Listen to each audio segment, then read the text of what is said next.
Hello, friends. Welcome to a late night edition of Pod Maverick. I am Kirk Henderson, editor-in-chief over at Mavs Moneyball, joined as always by my fellow site runner and partner, Josh Bowe. What's going on? It's over.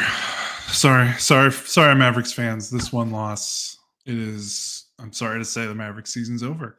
They had a good run, but all good things must come to an end, and they just can't win 8 games in a row. The 2024 off season, yeah. Like 8 games in a row is just their absolute. Like they just can't do max. it. Yeah. Okay. It's yeah. Okay. So the Mavericks fell to the Warriors, 104-100 in a. It was a very fun basketball game. I mean, that was the Mavericks' 5th straight road game. Yeah, it was. They had won a lot of games on the road, and this is their first loss on the road since the Thunder several weeks ago. I mean, there's a lot to like about this game. There's also a hell of a lot to not like about this game. So to just be straight up front, if this is a game where you just want to say, all right, the Mavericks played, 5 road games. They traveled from Houston. They've been going back across the country. If you want to write this game off as no big deal, I absolutely understand it. The Warriors shot 46% from the floor, 47% from 3, and 100% from the free throw line. The Warriors turned the ball over 17 friggin' times, though. The Mavs turned the ball over 15 times. This game was 3 yards in a cloud of dust. There were very few foul calls that made. There were a lot of just like, what? Okay, I guess you just are now allowed to shiv in the NBA. Yeah. But I didn't feel like that it really cost the Mavericks game. I mean, there's going to be one absolutely hilarious on the last 2-minute report call tomorrow. There's going to be a ridiculous. I bet the NBA says he didn't travel. Klay Thompson caught the ball in the inbounds pass with 10 seconds left and ran with it. But knowing the NBA, they'll call it an incorrect or a correct non-call just because that's how that sort of thing goes. But I think big picture wise, you want to throw your hands up and just say, all right, let's move on with this one. I get it. Yeah. I mean, that's kind of how I feel. Cause felt like they were due. And if this is, it's like they were kind of due for a stinker. And if this is what their stinker looks like, where they, narrowly lose a road game to a team that's still fighting for something, and is, a team that still has the cachet that the Warriors have, even if they're not the same. And that's not the worst thing in the world, but also not to discredit like fans being frustrated. I mean, it was definitely a frustrating game. We could still get into that. Well, I think we all do. Yeah. Yeah, we can get into that while also acknowledging that, like, it happens. Like, it happens. And it's an 82-game season. Like, this game doesn't invalidate the previous 12 or 11 wins or whatever. So no, I think if you're frustrated in a big picture sense, you're looking at the Clippers just getting ran the fuck off the floor. And if you're one of these sickos, and I'm among these people that think the Mavericks can take the 4 seed or that had a chance of taking the 4 seed, I think that might be out the window now. That tonight was a really nice chance to gain ground. I mean, it would mainly be the difference between playing the Clippers at home versus playing them on the road in a playoff series. And I'm not sure how much that matters against a team like the Clippers with like precisely 0 home fan base. Mm-hmm. That's just kind of jumping ahead though.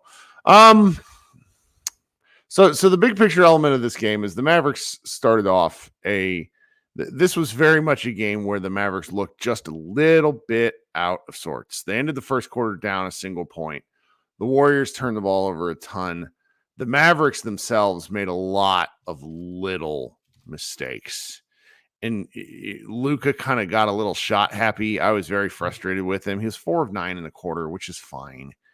But it really felt like Luka was taking some of the physicality that the Warriors were dishing out personally. And I never want to say something rattles Luka, but he was looking to kind of go blow for blow with the Warriors. And I thought he got a little shot happy. I thought Kyrie Irving should have been involved a little earlier, but that is what it is. The Mavericks sort of ended up down in the second quarter. Chief fan and best seat in the house, Jason Kidd, allowed the Warriors to go on a 17-2 run before he finally used a fucking timeout. And that was one of probably 4 big instances in this game. We'll talk about Kidd enough if we're really going to, kind of nitpick this loss. We'll circle back around to him.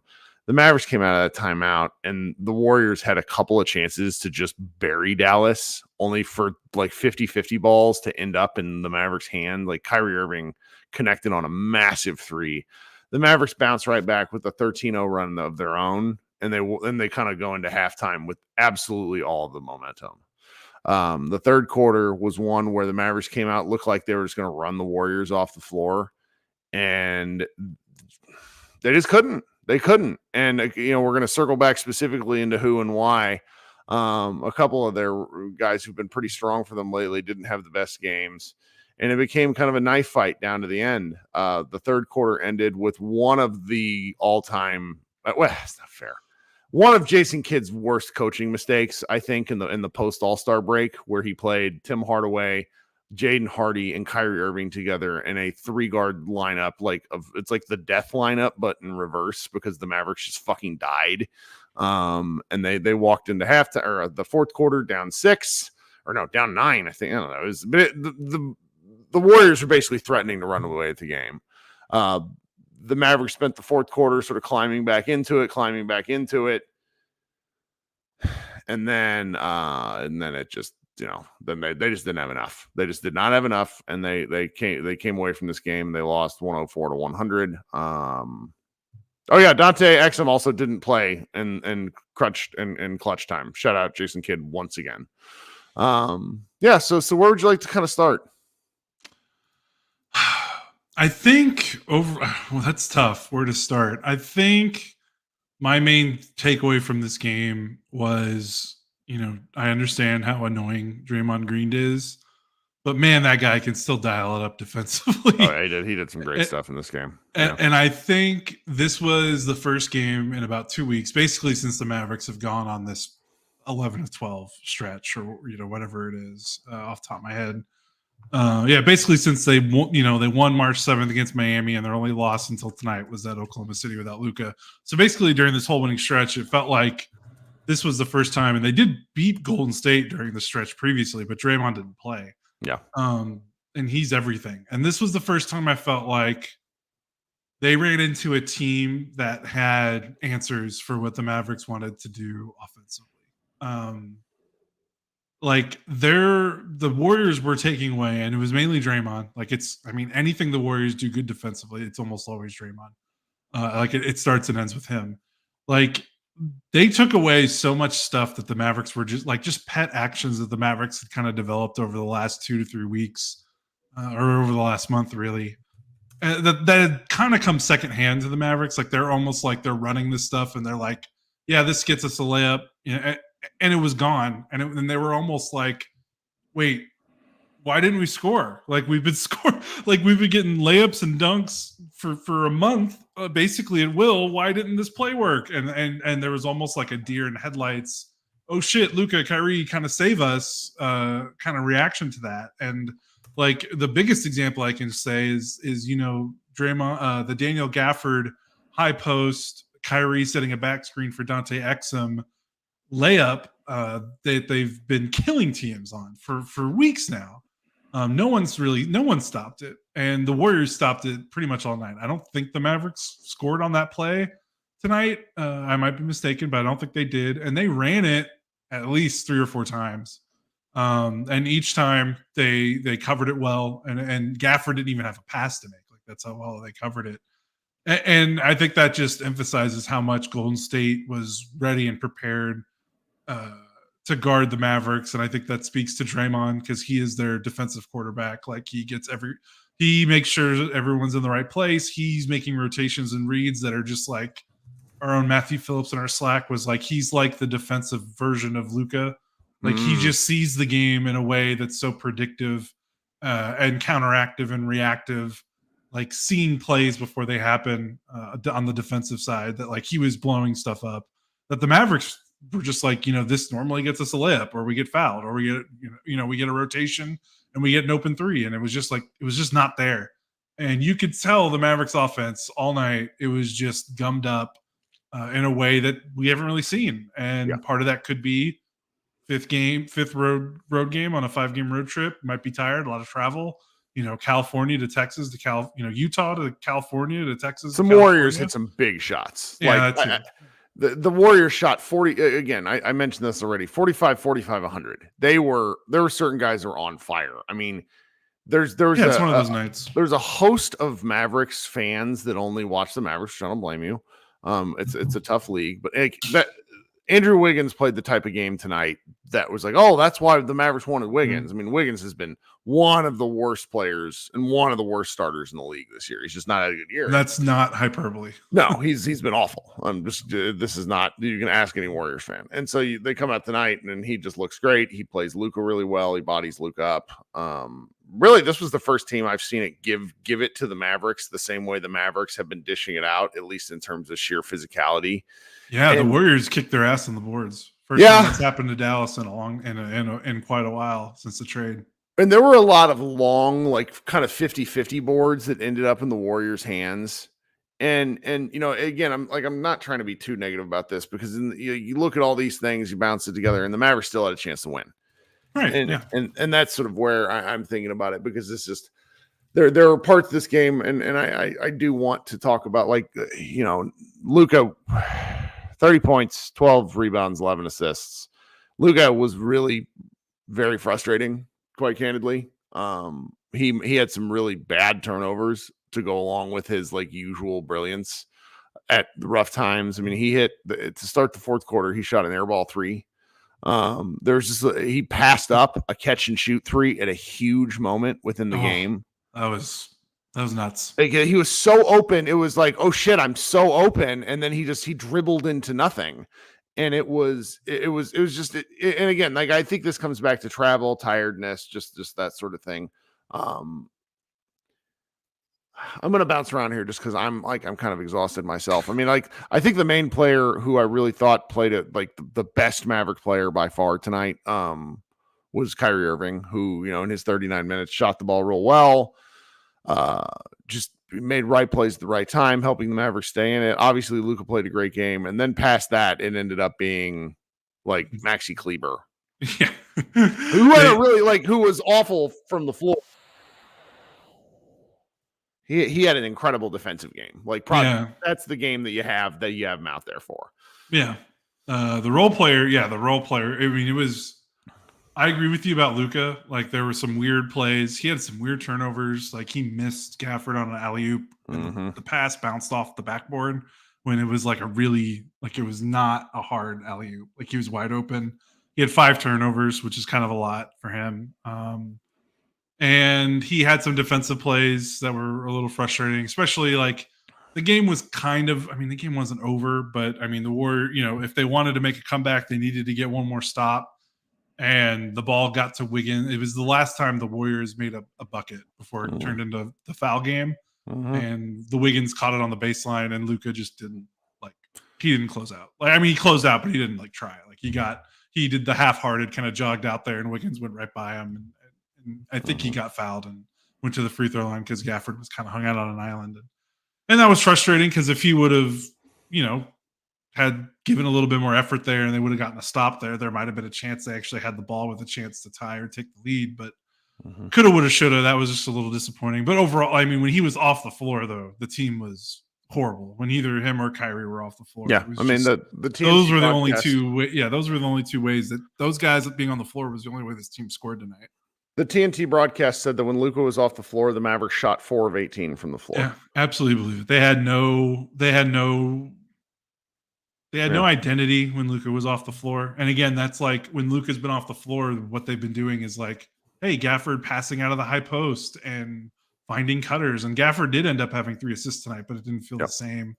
And they mucked it up. They just mucked up the Dallas offense. It was really something. Yeah. And the role players didn't hit 3. The Mavericks were 15 of 40 from 3, which is kind of a miracle considering how poorly they were shooting for most of the game, 37.5%. But Luka and Kyrie were 9 of 19 of those made threes. So, the rest of do the math. Yep. The role players did not shoot the ball particularly well. Well, and so let's circle back to that because we're about the halfway point in the podcast. If you guys could do me a favor and like the stream, obviously after a loss, there's fewer people in here, fewer people listen to the show. When the Mavericks win, Josh and I do better, so we never ever want them to lose. we would love it if they won every game. While you're down there, if you could hit the subscribe button, we're just bit by bit, we're getting 3 to 4 followers, 3 to 4 new subscribers with every podcast, and that sort of thing just adds up over time. We're really appreciative. If you're listening to the audio version of the stream, consider leaving a review. I'm seeing more and more reviews on Spotify. I need to check Apple. Just let me know, shoot me an email if that's something you're at all interested in. I tend to be pretty responsive because I really like talking basketball with our fans. If you're watching on this video later, if you could leave a comment, some of the comments absolutely crack me up on this show. Everybody's great. Now I'm going to leave a short bit of break in to insert some audio ads on the show, and then Josh and I will be right back to talk about the rest of this game. Okay, before we resume, shout out to my man Henry for a tip for us. He points out the 39 bench points versus the 13 for the Mavericks. Yep. And that's just a massive point in this game. All right, now I kind of want to really get aggressively Kirk style negative. I need like this PJ Washington stuff is not funny anymore, man. It's great. He took a shot. So there's a ridiculous gif of it's like this fat guy shooting 3-pointers at a local gym, and he's shooting them so hard off the ball rack. That's what his 3-pointers look like, man. He shot one from the right wing, and I'm just telling you, go out to a basketball court, guys. Try this. He shot it from the right wing, and it careened off the far left side of the rim. Not like a bounce, like where he shot it lightly and it just bounced and came back to him. It bounced off the left side of the rim into the far left corner of the court. I don't think you could do that if you tried. That's harder to do than if you try making a shot. And so just watching this guy shoot, I'm just gonna die. I'm gonna be impossible to talk to if something happens in the offseason where we get PJ Washington finally got his eyes checked, and it turns out that he needed LASIK. I'm going to be impossible to talk to because all of his shots look like this. I mean, he was 5 of 9 from 2-pointer tonight, which isn't bad. But then you go look at how he misses, and he made 2-point shots awful too. This is an NBA players, guys. I think we sometimes, because Luka's just so amazing, and Kyrie obviously too, but NBA players are so freakishly skilled. If you watch them in shoot around or watch them in a practice, they're unbelievable. So when guys miss shots horribly, like Eric Dampier would beat Dirk in 3-point contests because they just screw around after practice. These guys are incredible players. Dwight Howard would make all his free throws in practice. It's weird. So it's like when you watch a guy shoot a 6-foot shot that bounces off the back of the rim like he's a YMCA seventh grader, I don't know what to do. And so it's I hate to crush this guy because he is so valuable to what the team does. But when he is bad, the Mavericks offense turns into garbage. Yeah, and I mean, it's honestly kind of commendable that his doo-doo offense has had no effect on his defensive effort. That's true. He still competes. He had 3 steals, a block. He was roving around. I haven't seen, he still plays pretty good transition defense, he was not doing that in Charlotte. That was a big red flag. People thought his effort level in Charlotte was not great on the transition side of the basketball. So, kudos to him because we obviously did not play high-level basketball, but when we used to play basketball in a competitive sense, missing shots gets into your head and you get, it deflates you the rest of your game. I totally would miss a shot and then not want to guard the next possession. That's just kind of human nature with these guys. This is why I never shot. If you don't shoot, you can't miss. I know. I didn't shoot a lot either. So you're right, though. Yeah, but on the other end of it, there's to what end? There's got to be Like, yes, he can be a bad offensive player if his defensive level is going to be this good, but he can't be like this bad. Like, he can't be a guy that's going to be so unguardable that teams are going to put their center on him, or they're going to put the weak link, or they're going to play rover with whoever's guarding him, like the Warriors did to the Memphis Grizzlies years back, where they basically, left Tony Allen wide open, and then whoever was guarding him was playing free safety, like literally would not follow him wherever he went on the floor and would just keep one foot in the paint. Like, that might happen to him very soon because, like you said, what's weird is not that he's missing shots. NBA players miss shots, go through slumps. It's the how. Like, it's the way he's missing these threes that are going completely over the rim. It's the way he will drive to the basket and look like he's never held a basketball before and like lose the ball as he's going up and like not get a clean finish near the rim. Like, the best way I can describe it, I said it in our Slack, is it looks like his offensive talent gets monstered, like from Space Jam. Like, some alien sucks it out of his body right before tip off, and he just has to go out there with the only thing he knows how to do is playing defense, because there's a robotic predictability to what he's doing offensively. And you pointed this out, and it reminded me of Harrison Barnes when Harrison Barnes was on the Mavericks, where Barnes was also a very gifted athletic player. Like, I think I don't know if people forget, but like when he was in his prime coming to Dallas with Golden State, he was a monster athlete with good measurables, good length. PJ is also a monster athlete, like at 6'7", good length, good hops. Joe in the chat points out his arms are so long, and that might be why he struggles with shooting, because like maybe, that actually is a thing. It could be. But also, take out the shooting and what he's doing driving wise and going toward the basket. He's playing he's not reacting kind of to what's happening on the floor in front of him.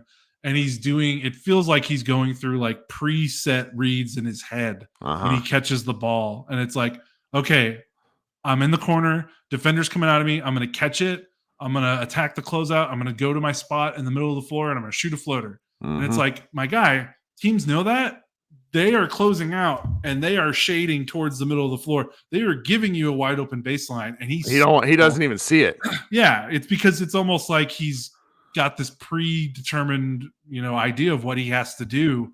And it's just so awkward when he's in the lane and he doesn't get to do his favorite floater move. Like, anytime he tries to do anything else, it looks like he's never done it before, which is weird because I've seen him be a smooth offensive player in Charlotte. And even with his inconsistencies, which we pointed out when the trade happened, it was like the talent doesn't match the numbers. Like, why aren't his numbers better when he looks so good on the floor with the eye test?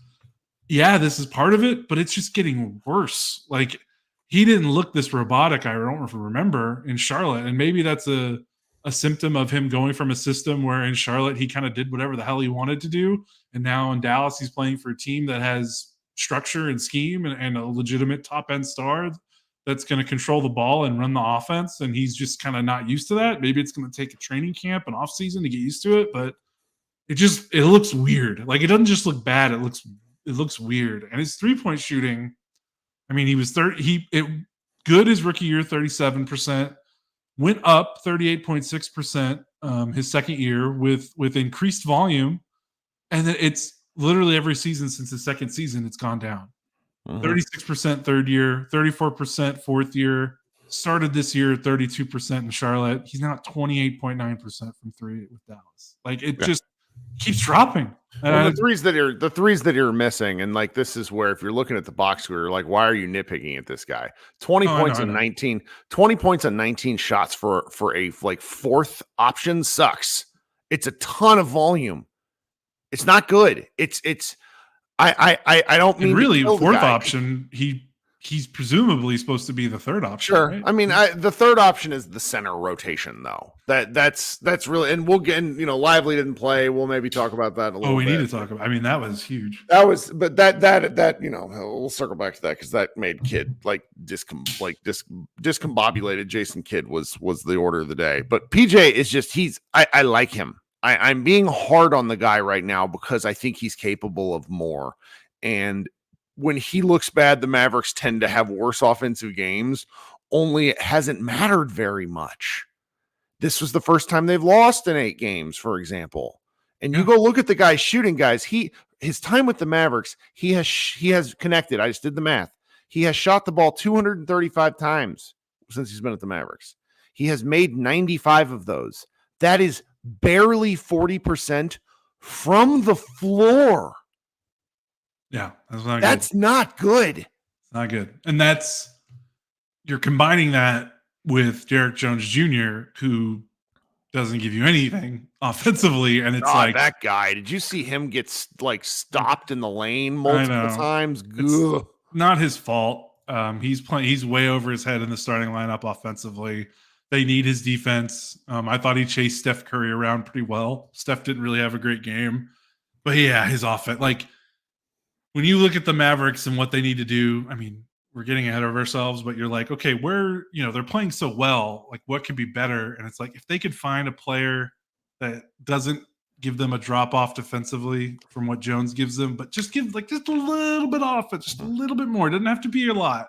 Like, that's kind of what they need right now. Cause his 18 minutes, 0 points was tough, despite the fact that, again, he chased Steph Curry around pretty well, had 2 blocks, but you gotta make some shots. You gotta make some shots. I'll point out 2 more PJ stats, and these things are related. So his true shooting percentage, and this is before this game, is under 50%.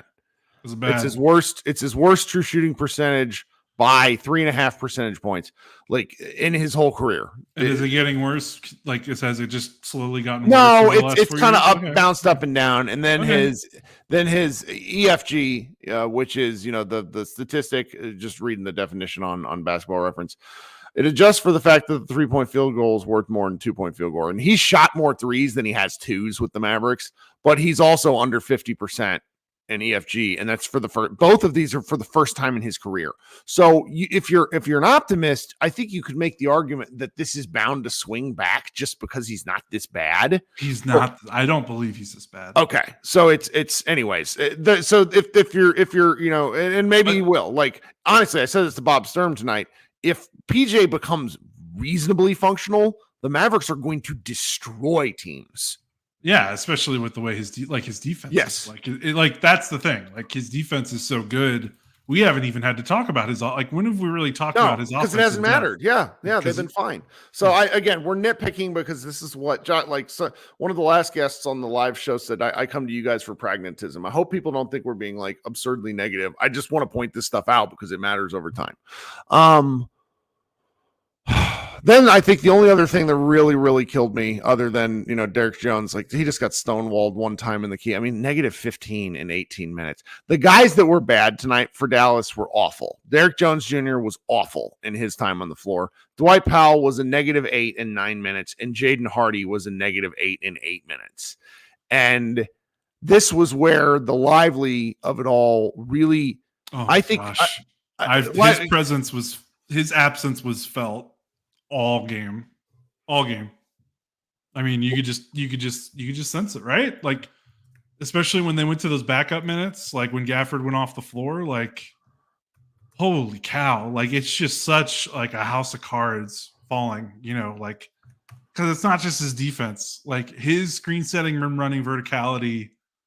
Like, they need that. They need that to kind of get them where they want to go, to kind of help these bench players kind of know what to do and where to go when it's like, hey, what do we do on this play? Well, just let Lively, like if Tim's on the floor, Luka's not on the floor, and it's like, what do we do? Luka's not on the floor. Let Lively set a screen, and that might just open something up. It's not even a Lively dunk. And that without that there, they just had, I mean, between Maxey and Powell, like there was no, if Gafford wasn't setting a screen, there was no threat tonight offense.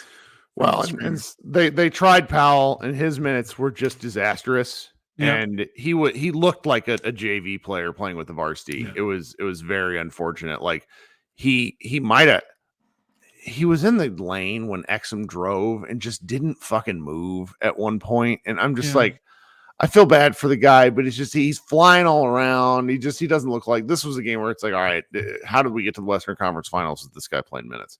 And then there was Hardy, and this relates back to the kid of it all, where, unless we find out that Dante Exum was hurt, there was precisely zero explanation for why Exum was playing Exum only played 21 minutes. He didn't close out the game. In the third quarter, to end the I mentioned this already, Kidd rolled out a lineup with Hardy, Hardaway, and Kyrie. And Kyrie did a lot of deferring in that period of time. And the Warriors, if you go look at the box score, I'm going to go just triple check to make sure I was looking at this in the game. I was about to scream. With about 3 minutes left in the quarter, Moses Moody makes a 28-footer to turn it 71 all. Hardaway breaks that log jam right after a timeout with a 3-pointer. That was essentially the last time the Mavericks would score for a long time. The Mavericks were up 3, and then and over the next 2 minutes and 40 seconds, they gave up a 9-0 run. And the offense was non-existent for the Mavericks, and I just could not understand what Jason Kidd was doing with this lineup. Yeah, that was weird, especially like I think the counter is like, well, someone has to play, and it's like because Josh Green's hurt, and I'm like, well, these guys didn't play. They haven't played that lineup almost ever in this week. They've tried it 3 or 4 times, and it does not work. Yeah, I don't see why it has to play. Like it doesn't. I don't think it has to play. Like, and I'm not saying Hardy doesn't need to play. Like maybe you probably need to try. Oh, I think Hardy doesn't need to play. I know, but I'm just saying like. I'm not going to kill him for trying Hardy in a game where they just couldn't get any scoring at all. And Tim didn't necessarily have a great shooting game as well. But the way that he kind of mixed and matched it was a little bizarre. Like, I just don't think you can play those 3 together regardless of what you're like, unless Luka's hurt. Like, I don't know why those three are playing. I'm looking this up. And so from the Tim Hardaway 3, let's see here. The Tim Hardaway 3-pointer at like the 2-minute and 40-second mark, just to confirm this. Yeah. Tim Hardaway makes a 3-pointer at the 2-minute, 40-second mark of the third quarter. And from there, that was the last time the Dallas Mavericks scored until the 10-minute mark of the fourth quarter. 4 minutes and 40 seconds without scoring. What are you doing? Yeah, that's weird.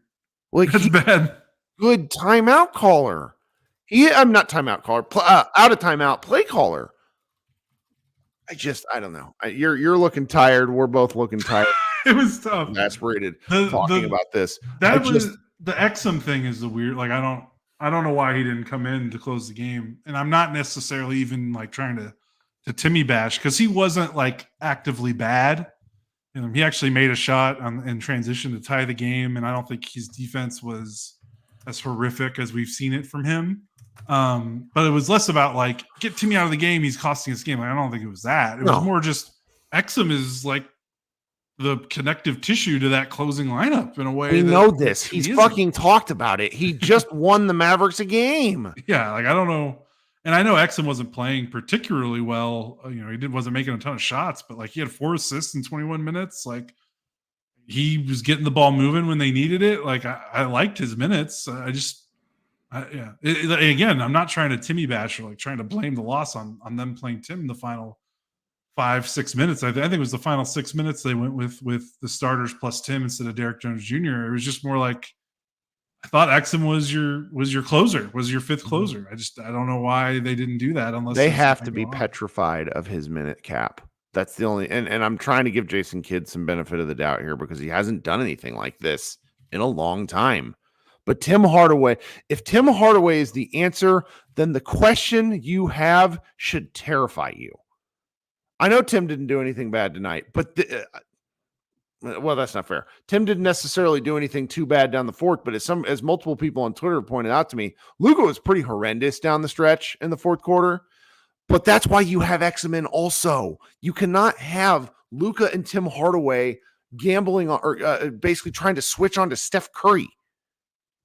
I don't know. Maybe I'm just being an asshole. No, it's okay. I mean, it was weird. Like I don't recall Exum getting hurt in the game.